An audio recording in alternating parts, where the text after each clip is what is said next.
ओम शांति। दादी जी के जीवन में स्वमान और सम्मान का संतुलन इस संसार में एक से एक हस्तियां हुई जिन्होंने अपने खूबियों से और विशेषताओं के आधार पर दुनिया को प्रभावित किया और समाज में नई चेतना जागृत की। लेकिन प्रकाशमणि दादी जी का व्यक्तित्व एकदम निराला था और भिन्न था। दादी जी एक तरफ सादगी की देवी थी तो दूसरे तरफ बहुत रॉयल भी थी। एक एक गुण जैसे उनके जीवन में कूट कूट कर भरा हुआ था, जिससे उनका व्यक्तित्व चुंबकीय व्यक्तित्व बन गया था। एक बार कोई भी उनसे मिल लेता तो जिंदगी भर उनका ही होकर रहता। तो प्रकाशमणि दादी जी ने अपने दिव्य प्रकाश से इस विश्व को प्रकाशित किया। अपने प्रभावशाली व्यक्तित्व का केवल भारत में ही नहीं लेकिन सारे विश्व में आलोकित उसको किया। तो ऐसी महान हस्ती के साथ मुझे मधुबन में 30 वर्ष तक रहने का सौभाग्य मिला। उस दौरान मैंने दादी जी के जीवन की एक एक बातें बहुत बारीकी से देखी और उनसे बहुत कुछ सीखा। दादी जी के जीवन का एक एक प्रसंग इतिहास बन गया, जो हजारों लाखों भाई बहनों को प्रोत्साहित करने के लिए निमित्त बना। तो दादी जी उमंग उत्साह की अविरल गंगा थी। जब दादी जी डायमंड हॉल के स्टेज पर गुलदस्ता लेकर हिलाती थी, साथ में गीत बजता था, जाने क्या देखा मुझ में, मुझे प्यार कर लिया। तो सारी जो सभा 20-25 हजार की सभा, सारे भाई बहनें खुशी में झूम उठते थे और उमंग की लहर चारों तरफ फैलती थी। तो दादी जी की ये बहुत विशेषता रही। तो दादी जी अपने जीवन में अनेक आत्माओं को आगे बढ़ाने के लिए निमित्त बनी। मुझे याद है, एक बार की बात है, मधुबन में धर्म सम्मेलन हो रहा था। उसमें भारत से विभिन्न भागों से बड़े बड़े संत महात्मा, मंडलेश्वर, मठाधीश आदि पधारे थे। तो धर्म सम्मेलन का जो अंतिम सत्र था, उसमें एक मंडलेश्वर जी अपना अनुभव सुना रहे थे। कल की बात है, कल हम जब ओम शांति भवन से पांडव भवन की ओर जा रहे थे, दादी जी हमारे सामने चल रही थी। अचानक मेरे मन में संकल्प आया कि दादी जी को मैं ओम शांति कहूं। और जैसे मैं दादी जी के सामने गया तो दादी रुक गई। तो दादी ने मुझे ओम शांति किया और अपनापन मुझे महसूस हुआ, और समाचार भी मुझे पूछा तो बड़े प्यार से इतनी बड़ी संस्था की मुखिया इतने प्यार से मुझे सम्मान देकर मिल रही हैं, ये देखकर तो मैं आश्चर्यचकित हुआ। तो ऐसा नजारा अन्य संस्थाओं में देखने के लिए नहीं मिल सकता। दादाजी वास्तव में महान है। मैं अपना वैयक्तिक अनुभव आपको सुनाना चाहता हूं। बात 1986 की है, अभी भी वो मेरे मस्तिष्क पर ताजा हैं। एक दिन मैं सवेरे से लेकर शाम तक टोली किचन में आलू के चिप्स बना रहा था, और उन दिनों में लकड़ियों को चूल्हे में जलाते थे। तो संध्या के समय दादी जी किचन को चक्कर लगाने आई और टोली किचन में आकर मेरे सामने खड़ी हुई, और दादी के मुख से निकला, हेलो आत्म दादा, कैसे हो। दादी के मुख से ये महावाक्य सुनकर मुझे इतनी खुशी हुई, मेरे खुशी का कोई ठिकाना नहीं था। मेरी सारे दिन की थकावट सेकंड में मिट गई, और मुझे अंदर ही अंदर ऐसी खुशी हुई, इतनी बड़ी दादी और मुझे इतना सम्मान दे रही है। तो दादी अगर कोई भी सेवा करने के लिए मुझे कहें, मैं वो सेवा करने के लिए न्योछावर हो जाऊंगा। ऐसी भावना मेरे मन में जागृत हुई। तो दादी जी की तरफ मैं अपलक देखता रहा, और दादी जी की ममतामयी स्नेह की भावना और सच्चा प्यार मैंने महसूस किया। इतना ही नहीं, जब भी मधुबन में कुमार आते थे, दादी फूले नहीं समाते थे। एक बार ज्ञानामृत पत्रिका के लिए मैं दादी जी का इंटरव्यू ले रहा था। तो दादी जी को मैंने पूछा कि दादी जी, आपका कुमारों से इतना प्यार क्यों है, इसका कारण बताइए। तो दादी जी ने मुस्कुराते हुए कहा कि देखो कुमार घर में रहते हैं और अपने खान पान पर विशेष ध्यान नहीं देते हैं, सेवा में बहुत बिजी रहते हैं। उन्होंने अपना जीवन बाबा को दिया, तो उनकी पालना बाबा के घर से होना बहुत जरूरी है। और जब भी कुमार योग की भट्ठी करने के लिए हजारों की संख्या में आते थे, मैंने देखा दादी जी उनके लिए विशेष समोसे, गुलाब जामुन, गोलगप्पे और बहुत आलू के चिप्स बनाती थी, बहुत खातिरी करती थी।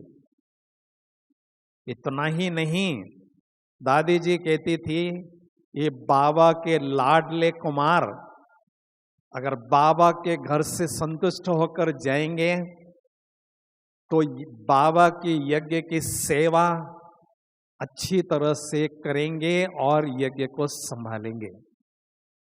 तो स्थूल भाषणा ही नहीं, लेकिन दादी ने सूक्ष्म पालना भी कुमारों की। दादी जी विशेष कुमारों की धारणाओं के क्लासेस लेती रही और उनको 4 दिनचर्या रखने के लिए प्रेरित करती रही। तन मन की शुद्धता कैसे रखें, मार्गदर्शन देती रही। उनके मन में एक ही आशा रहती थी, हर एक कुमार तपस्वी कुमार बने, आदर्श कुमार बने, सनद कुमार बने और सपुत कुमार बने। इसलिए दादी जी इतना प्यार उनको देती थी। तो मैंने दादी जी के जीवन में सम्मान और सम्मान का अच्छी तरह से संतुलन देखा। दादी जी हमेशा श्रेष्ठ तथा ऊंचे सम्मान में रहती थी। ब्रह्मा बाबा जैसे नारायणी नशे में सदा मस्त रहती थी। मौलाई मस्ती दादी जी के चेहरे पर झलकती थी। एक अलौकिक तेज और निराली आभा उनके चेहरे पर चमकती थी। तो उसके कारण उनका व्यक्तित्व बहुत ही प्रभावशाली अनुभव होता था। तो हमेशा दादी जी सम्मान में, श्रेष्ठ सम्मान में रहती थी। क्योंकि मैंने देखा अंतिम दिनों में दादी जी ने कहा, बहुत महत्वपूर्ण बात कही। अगर आपका दादी जी से प्यार है, अगर आप दादी जी जैसा बनना चाहते हैं, तो सदा सम्मान में रहो और सबको सम्मान देते रहो।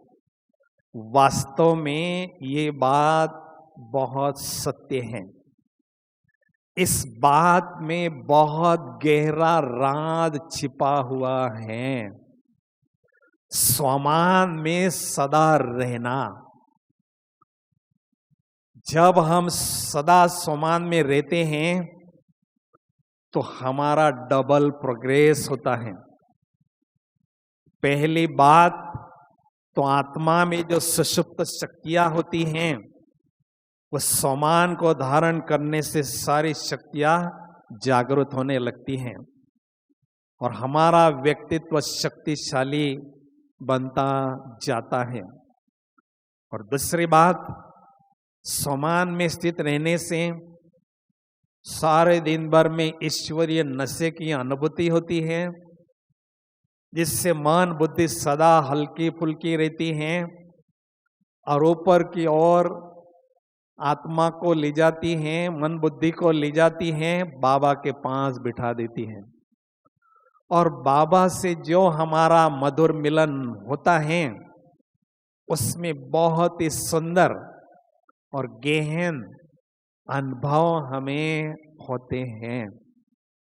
और दूसरी बात, सम्मान में रहना अर्थात माया दुश्मन से सदा सेफ रहना।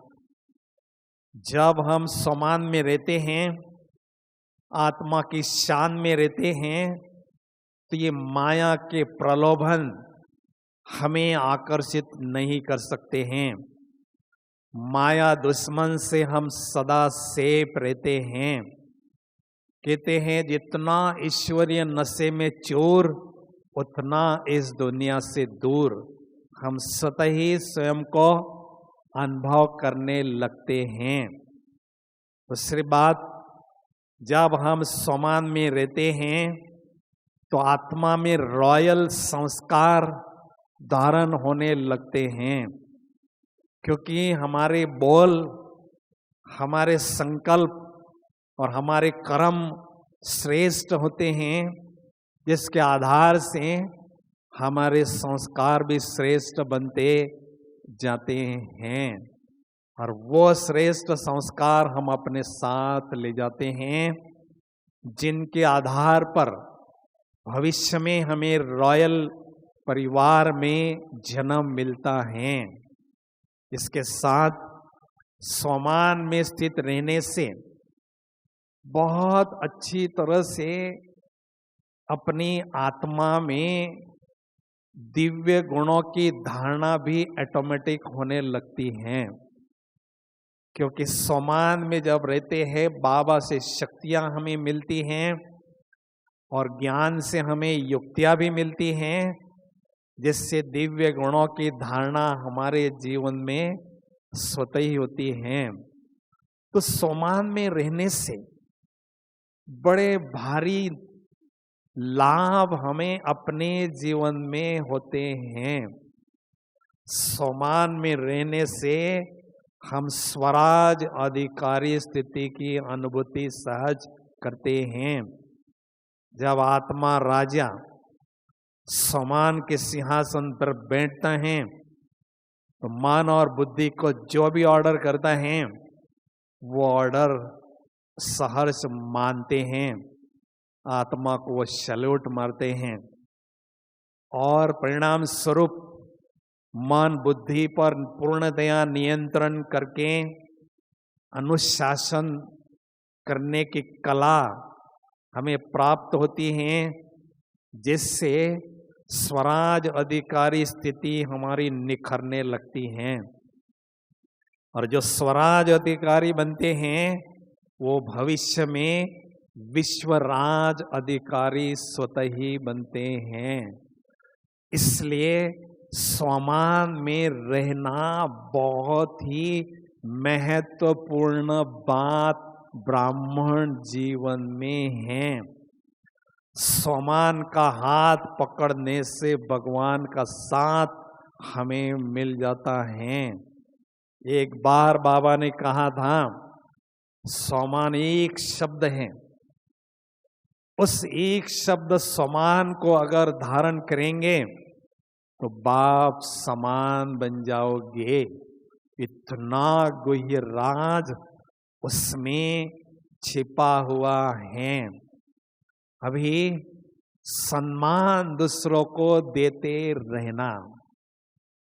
जो बहुत बड़ा व्यक्ति होता है उसका दिल भी बड़ा होता है और दिल बड़ा होने के कारण उसके मन में सदा रहम दिल की भावना, दातापन की भावना पनपती रहती है, जिसके कारण वो सबको सदा सम्मान देता रहता है।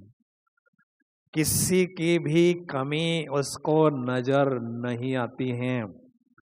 तो ऐसे महान व्यक्ति सबको सम्मान देते हैं तो रिटर्न में उनको सभी सम्मान देते हैं, उसका आदर करते हैं।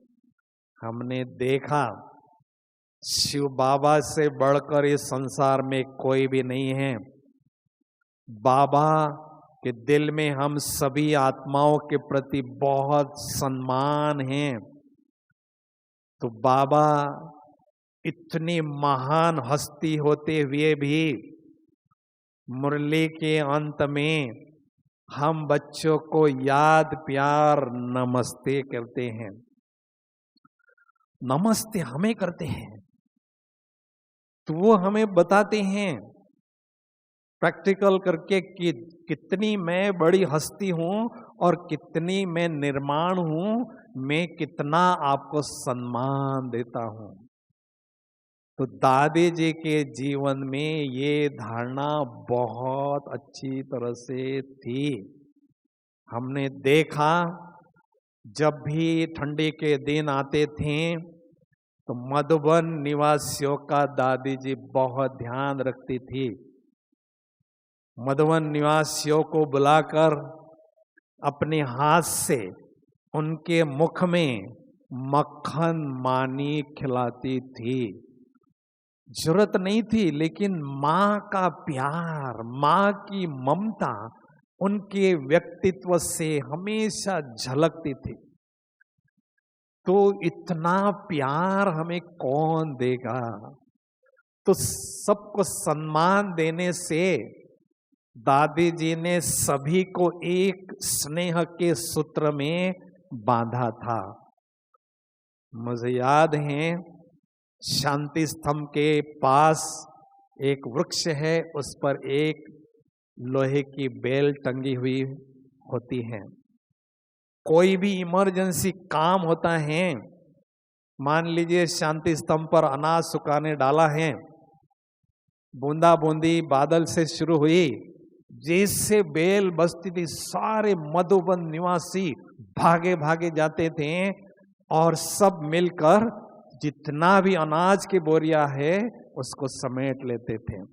तो दादी जी का केवल ऑर्डर मिलने की आवश्यकता होती थी, सभी मधुबन निवासी सहयोग देने के लिए दौड़ते थे। तो तो ऐसी दादी जी ने पालना हम सभी मधुबन निवासियों को ही नहीं की, लेकिन सारे ब्राह्मण परिवार को की। एक स्लोगन सदा याद रखें, जो देगा मान वही बनेगा महान। तो दादी जी सबको मान देकर महान बन गई। दादी जी ने सबके दिलों पर एक अमीट छाप लगा दी। जब दादी जी ने शरीर छोड़ा, केवल ब्राह्मण परिवार ही नहीं, नॉन बीके जो लोग थे उनके भी आंखें नम गई थी। ये प्यार की निशानी है। तो हमें दादी जी की पुण्यतिथि समीप आ रही है, परसों ही है। तो दादी जी के पुण्यतिथि पर दादी जी के जीवन में जो भी खूबियां थीं, विशेषताएं थीं, गुण थे, उन गुणों को, विशेषताओं को धारण करने का संकल्प लेना है। और उसमें भी विशेष जो श्रेष्ठ धारणा है, सदा सम्मान में रहना और सबको सम्मान देना, इस श्रेष्ठ धारणा को जीवन का अभिन्न अंग बनाने का दृढ़ संकल्प लेना है। यही दादी जी के लिए हमारी सच्ची श्रद्धांजलि होगी, क्योंकि इस बात में बहुत गहरा राज छिपा हुआ है। जब हम सबको सम्मान देते हैं, सबके दिलों में स्नेह की भावना जागृत होती है और हम निर्विघ्न रहते हैं, और निर्विघ्न रहकर अपने संपूर्णता की ओर आगे ही आगे बढ़ते जाते हैं। अगर छोटा मोटा विघ्न होता है तो उस व्यक्ति के प्रति हमारे मन में व्यर्थ संकल्प चलते हैं या नेगेटिव संकल्प चलते हैं, जो याद में बाधा डालते हैं। तो इसलिए तुम कहाँ गए थे, शब्द दो ही है तुम, लेकिन उसके बजाय हम कह सकते हैं आप कहाँ गए थे। तो तुम शब्द का जब प्रयोग कब करते हैं, जब हमारे दिल में उस आत्मा के प्रति इतनी सम्मान की ऊंची भावना नहीं होती है। जब होती है तो आप शब्द का प्रयोग करते हैं। तो हमें किसी को मान देने के लिए जेब से कुछ खर्च नहीं करना पड़ता है, केवल दिल बड़ी रखनी होती है और दिल बड़ी रखकर सबको हमें सम्मान देते रहना है।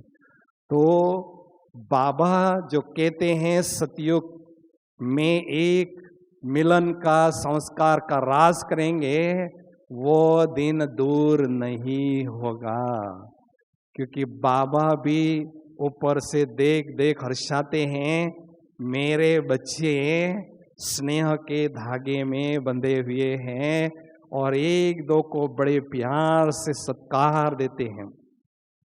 दादी जी इतनी विश्व की दादी बन गई, विश्व की लीडर बन गई। उसका राज क्या था? दादी जी का एक ही मंत्र था। कौन सा? छोटों को प्यार और सम्मान वाले और बड़ों को सत्कार। इस मंत्र से दादी कहां से कहां पहुंच गई।